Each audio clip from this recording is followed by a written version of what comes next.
What's up, everybody? How are you doing today on this lovely, lovely day? I suppose it's lovely. I think it's actually cloudy outside. I don't know. I guess it could still be lovely either way. Welcome to Brad's Bad Show About Games. My name is Brad, and I am not the new voice actor for Sonic the Hedgehog, although I wish I was. I would certainly take that job if they were to offer it to me, but I don't think they would. That's kind of a mess. Although this seems like a thing that just happens for the Sonic voice cast, except for Eggman. They have decided the voice of Eggman has announced he is still going to be Eggman. So that's always good. Make sure I get his name right. Mike Pollock, I think. I'm probably saying the name wrong because I'm terrible with names. Yeah, Mike Pollock or Pollock. He's been Eggman forever at this point, it feels like. And he seems to be the only actor who survives these Sonic VA cuts. And you know, hey, I don't know how he's able to do it. I don't know what the. I would be curious as to how that decision is made. Like you're gonna get rid of everybody except for this one person. That seems like strange to me. But I don't know. But hey, can't really do anything about it though. As far as like fans, you can voice your disapproval, but this has happened before, and it's just gonna keep happening. But that's the way the cookie crumbles, as they say. Cookie, I should say. Did I even finish? I didn't even get the word cookie out correctly. But anyway, before I go off on a further tangent on Sonic, let's get into some of the news that's been happening around Fortnite, because I know you love Fortnite talk so much.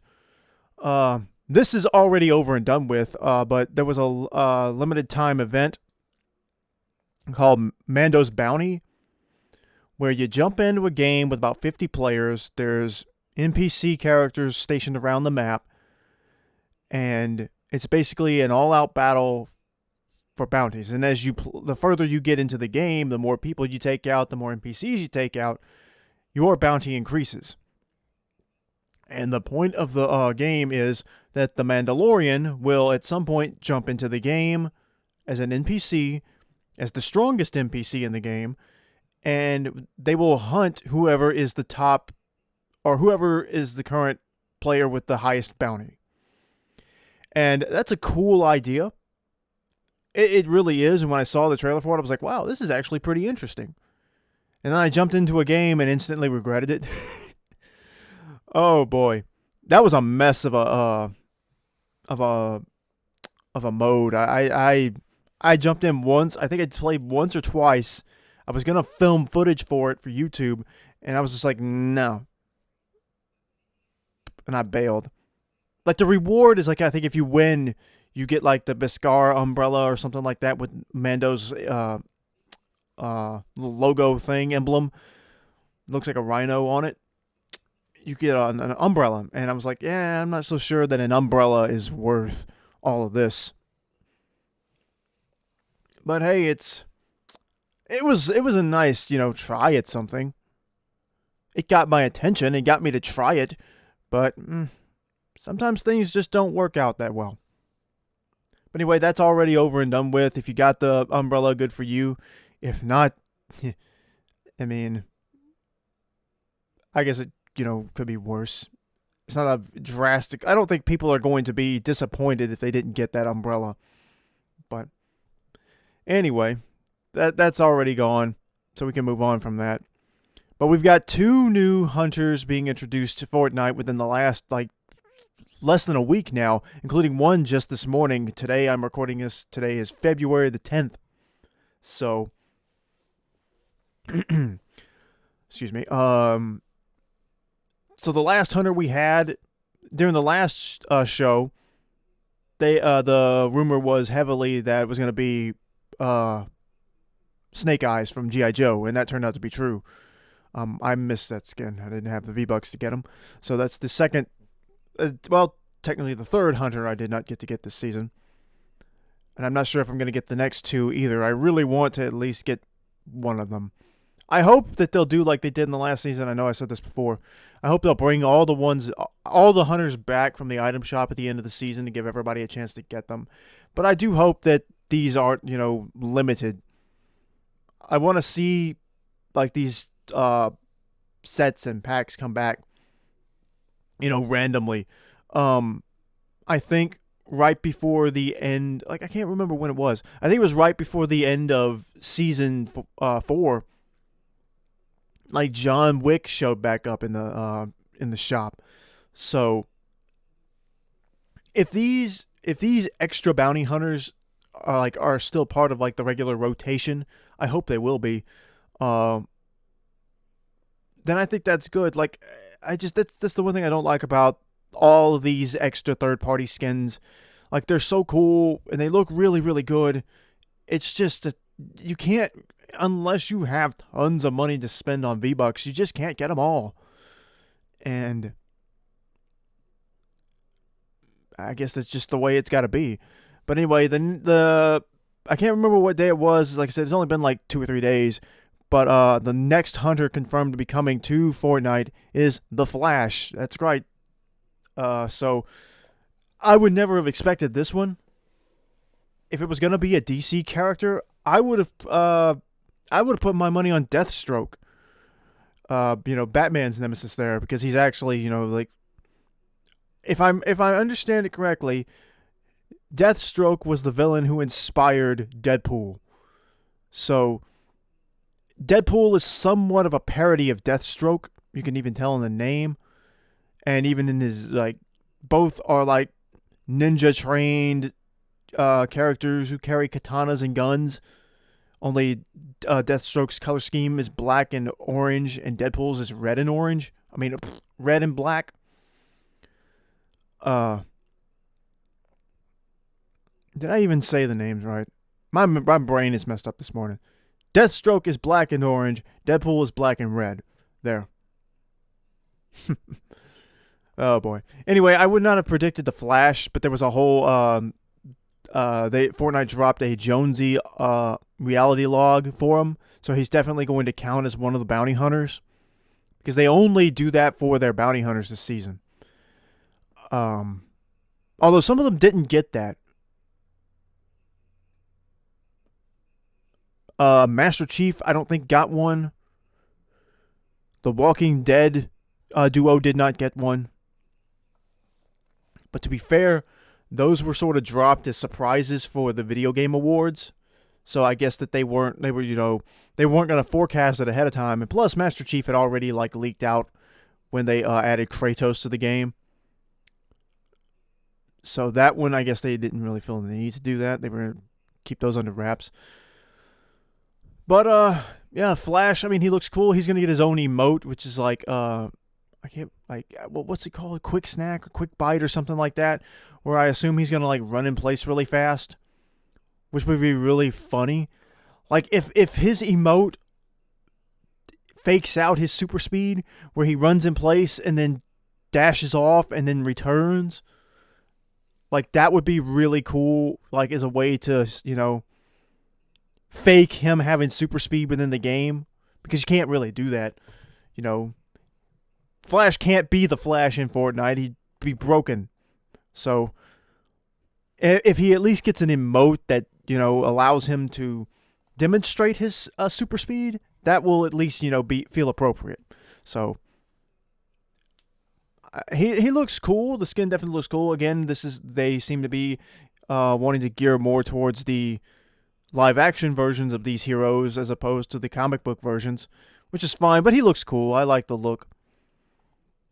And then this morning, we got another audio log or reality log from Agent Jonesy, referring to they defend the users, is what the description of, I think it was the reality log.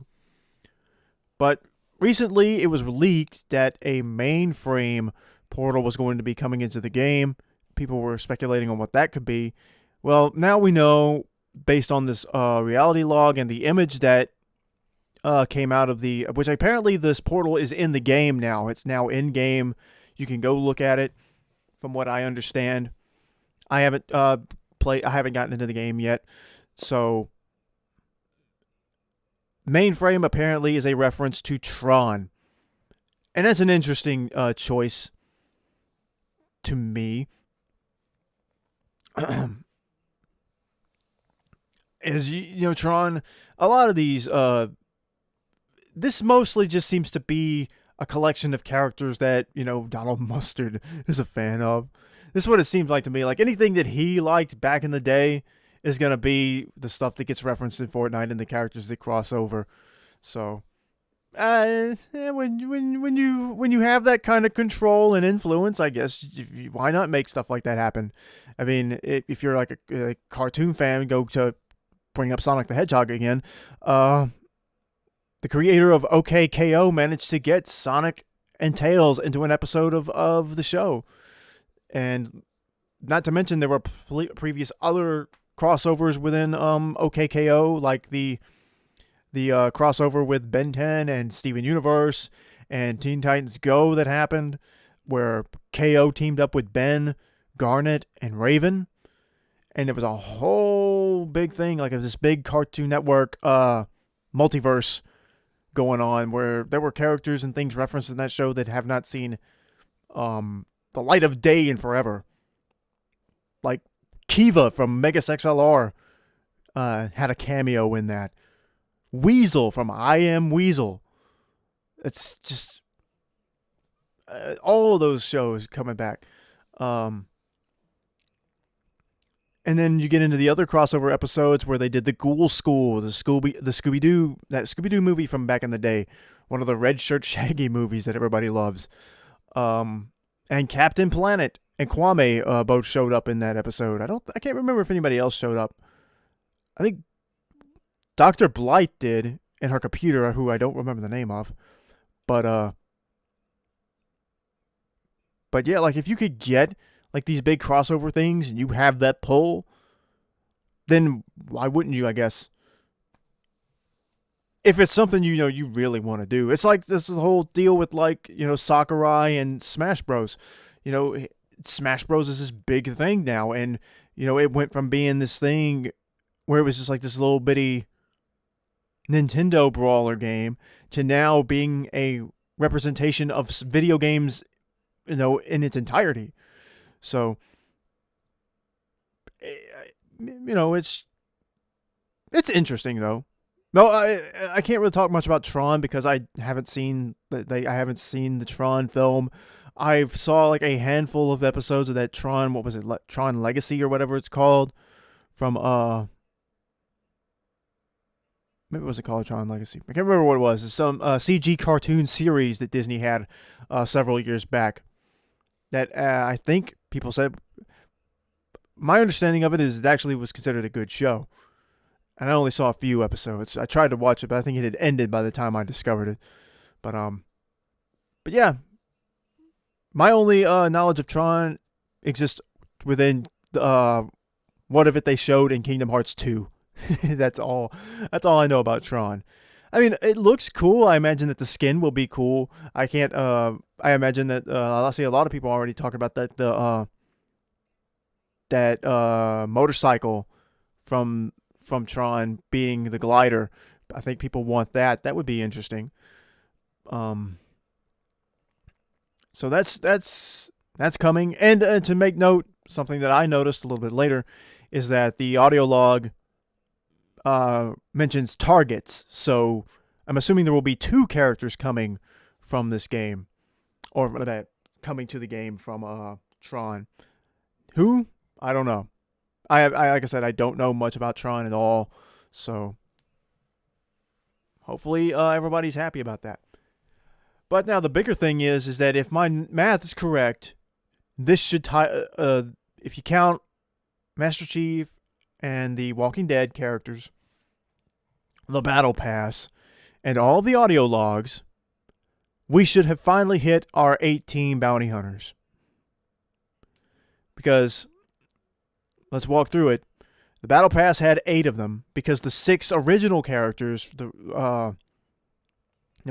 and Mancake and all those characters, they were part of that 18 list bounty hunter recruitment guide put out by Jonesy. And since then, we've had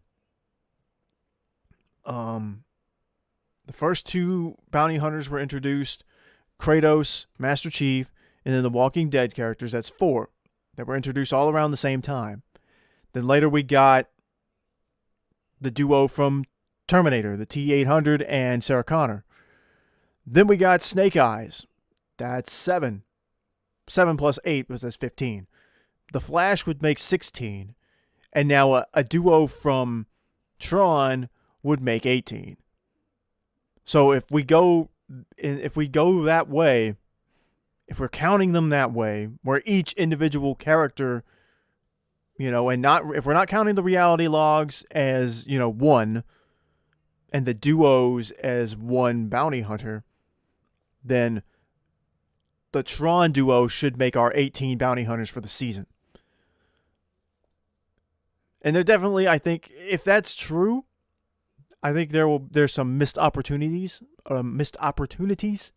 as far as characters that they could have gotten, but there are plenty of characters that can come in. They can get a character anytime they want. It doesn't have to be themed for a season. Just like we saw with the Marvel pack with Black Panther, Captain Marvel, and Taskmaster.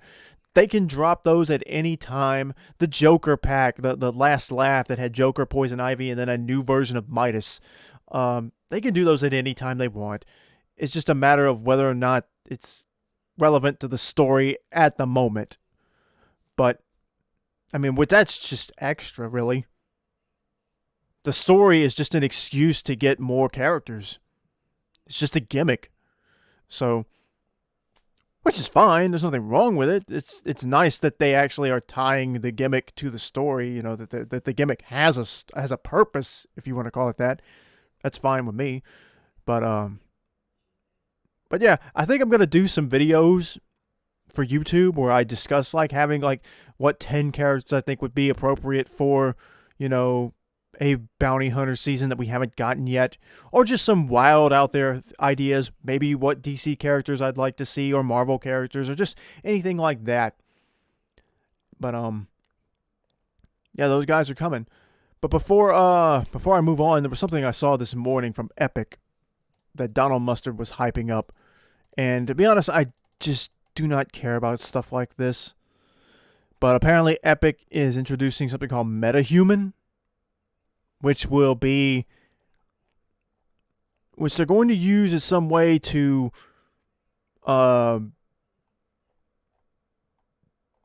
design humans in a far more realistic way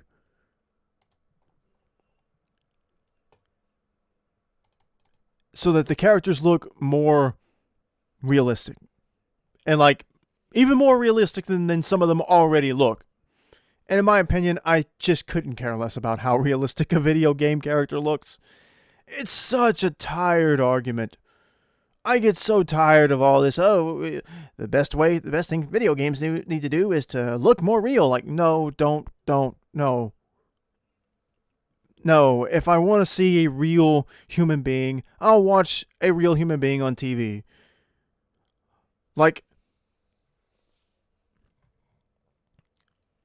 There's a fine,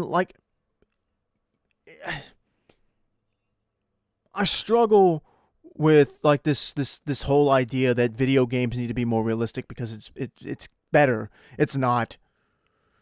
Look at some of the biggest games from Nintendo this year. Animal Crossing was a big game. I doubt anybody that's one of the furthest removed from realistic looking video games you could ever have, and it was huge. Pokemon Sword and Shield apparently did really well as too.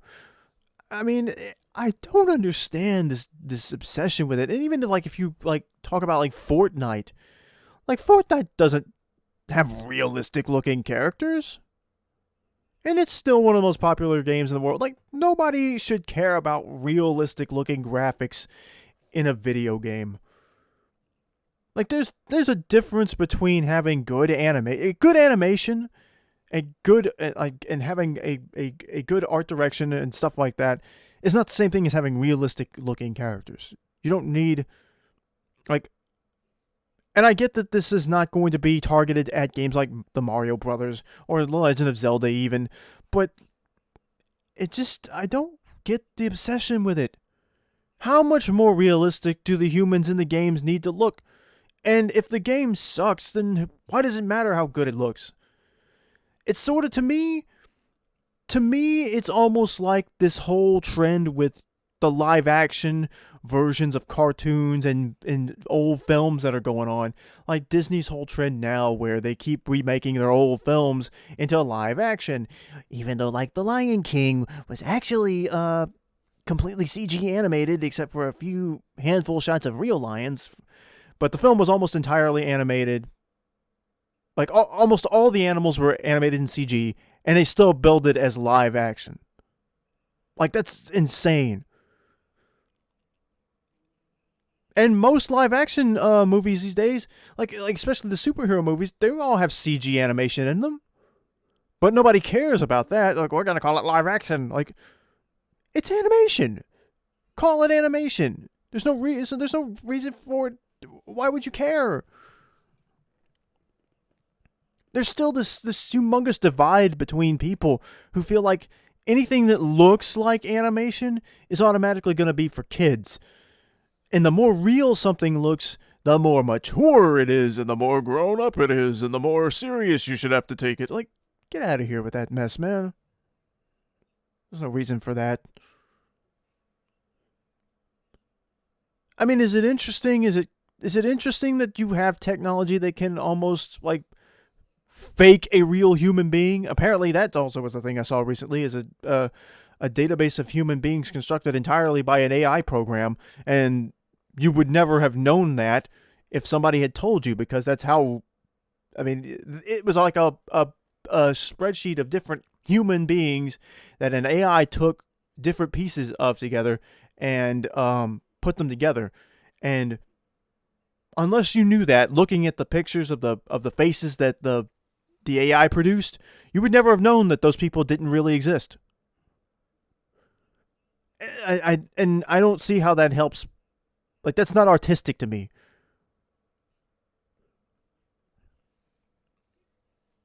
And so, like, I don't care about this metahuman. I don't care about it. I don't need my games to look like they could have happened in real life. I don't play video games because I want to emulate real life. I play video games to get away from real life, to enjoy creativity. I mean, it's just, I don't get it. But anyway, that's enough of a rant on that for now. Speaking of more disappointment, Balan Wonderworld dropped a demo, and I have not checked it out because the overwhelming response to it was that the demo was garbage. And there was a lot of disappointment in this.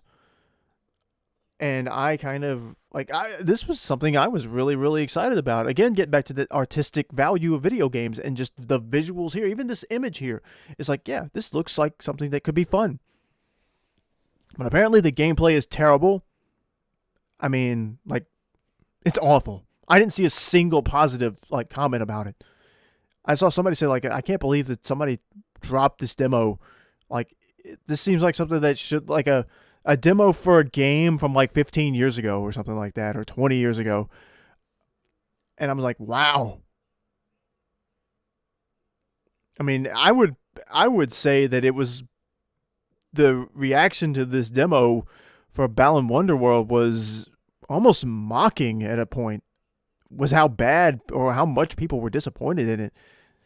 So, I don't know, maybe such harsh feedback can save the game. Maybe they'll delay it and try to work on some of the issues, because that's kind of what the point of a demo is anyway.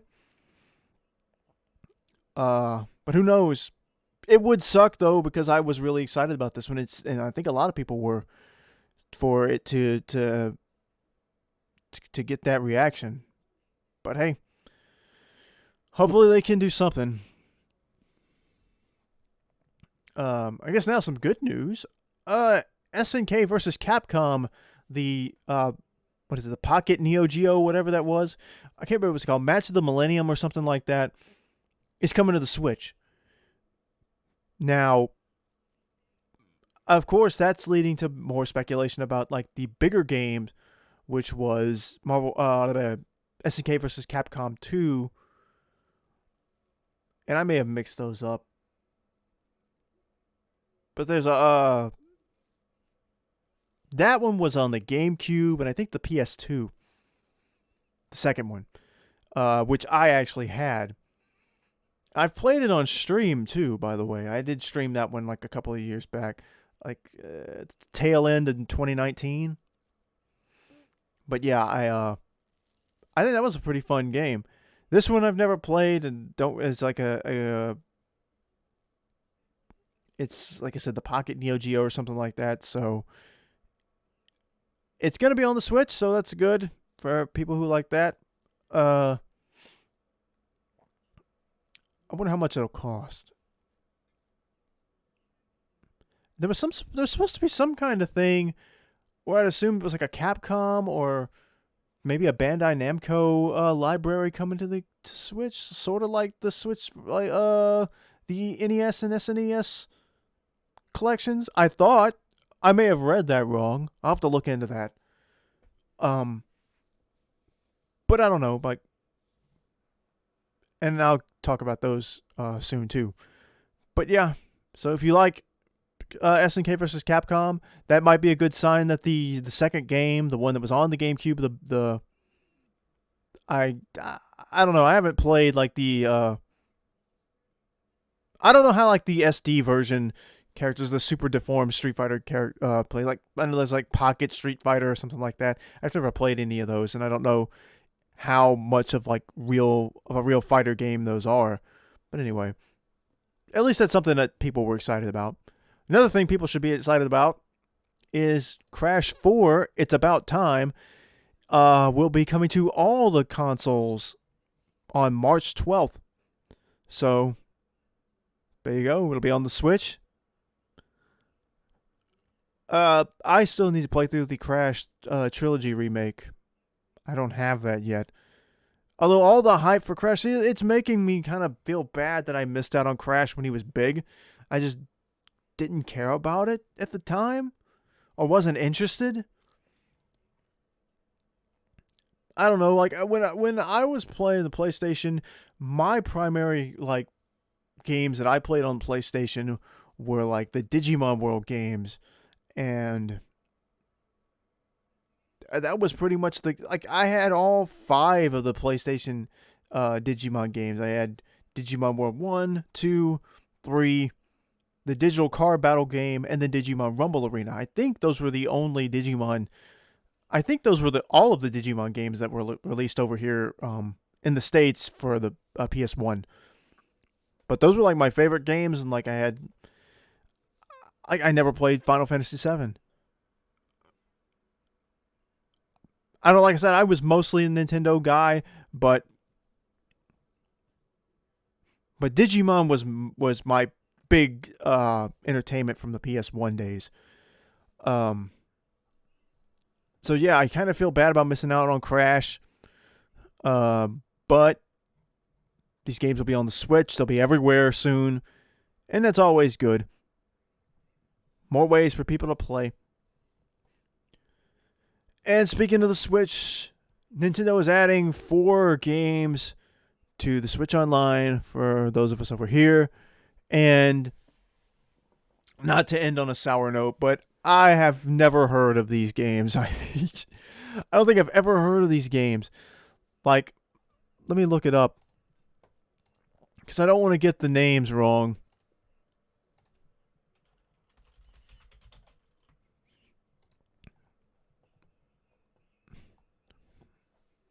Pull this up on Twitter.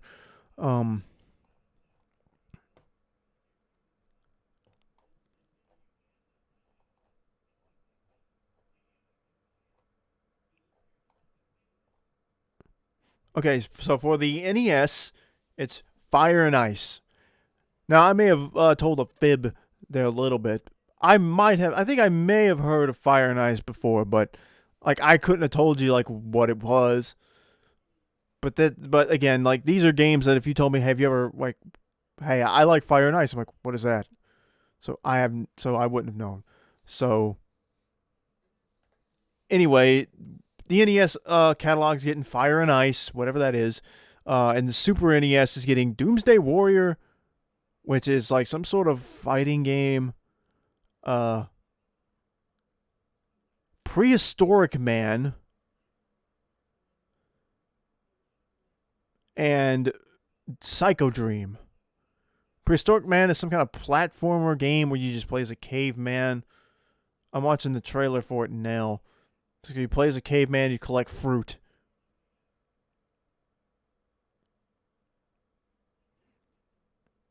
Psycho Dream, what is this? It's like another platformer like character. Looks a little strange, but at least this one looks a little bit, I don't know. This one looks a little bit better than the other one. But and now they're showing the trailer showing Fire and Ice. Yeah, this looks not that great. And all this tells me is that it is now beyond time. We have now gone far beyond time for Nintendo to make a N64 catalog.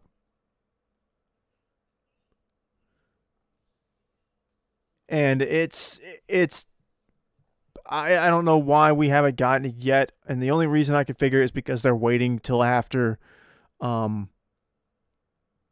they're waiting until after March is over with and this whole Mario celebration is over and done with. There's we got the rest of this month and then March, and then the official celebration of Mario's 35th anniversary will be done. And then that's when supposedly Super Mario Brothers 35 will get pulled from the online shop. You won't be able to play that anymore. And then also they'll stop selling the Super Mario Brothers 3D All Stars collection. I figure that's what they're waiting for. They want to sell 3D they want to sell that 3D All Stars collection as a limited time thing as much as they can.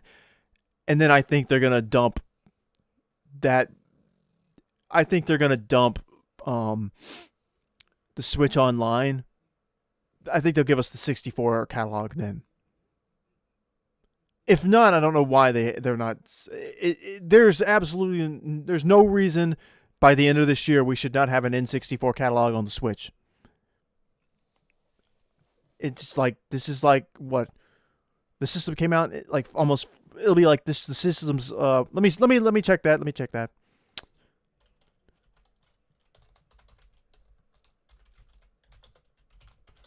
How long has the Nintendo Switch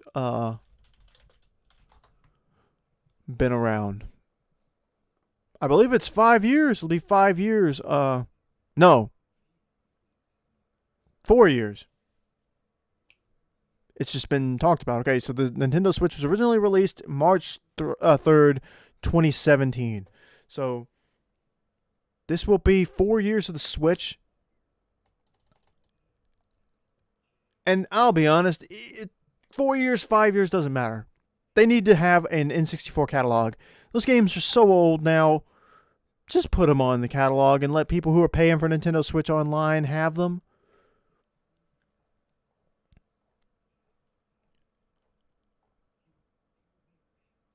But because I feel like I said this before, and I know I keep saying that. My theory for what they're gonna do is after March 31st, they're gonna split the 3D All Star games up and sell them individually. I think at least you're gonna see like you're gonna have to pay like $30 for Sunshine and $30 for Odyssey for Galaxy. And then I figure they'll do an N64 catalog for the Nintendo Switch Online, which that will get people a Nintendo Switch. A catalog for N64 games will definitely sell some Switch Online memberships. For anyone who's like, I don't care about the NES or the Super NES, I think that anybody holding out on that, which if you have a Switch, I can't imagine you probably aren't already paying for it, but that would give people more incentive, and I think people would be super excited to see games like Ocarina of Time and Majora's Mask and Mario 64 and like even Donkey Kong 64 and that F-Zero X game or whatever it was for the 64. People would be excited to have those playable again. You pay for your service and you can play these at any time. Like, we're talking about games from what Mario 64 came out in 1996, if I'm not mistaken.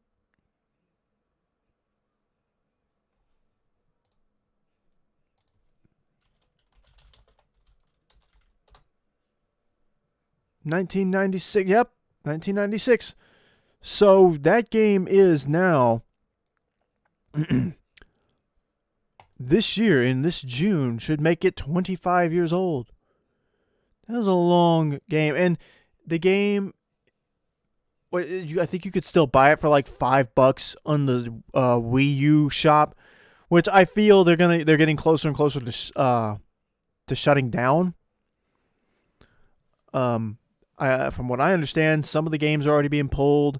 I think some some services like YouTube or Netflix are being discontinued for the Wii U servers. Which, speaking of that whole debacle, did I talk about the debacle where they revealed that Nintendo's online services for like Splatoon and all, they had been revealed that the service was like 18 years old. The servers they were using were 18 years old. It was so old that apparently Splatoon or Splatoon 2 had references to like Windows 98 in them because that's how old the servers they were using. Oh boy. But anyway, that's for something else. I need to see this a Nintendo 64 catalog for Nintendo Switch Online by the end of the year. It needs to happen. And I know that there's this idea they're gearing up for a Zelda 64 celebration where people are expecting to do something similar for that. Like pool all these big Zelda games together and then sell them as a collection.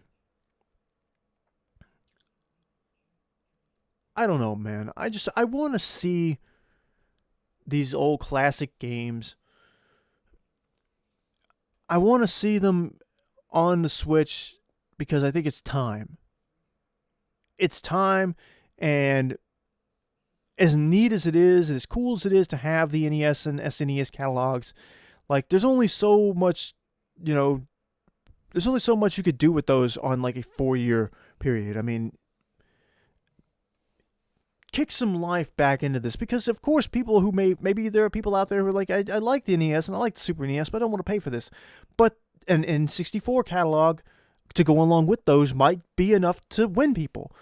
So, and again, these games are so long out of, Nintendo really does need to get over this whole idea. Like, you got to keep buying games.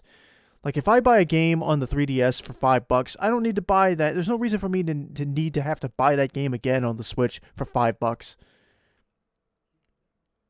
I mean, it's just ridiculous.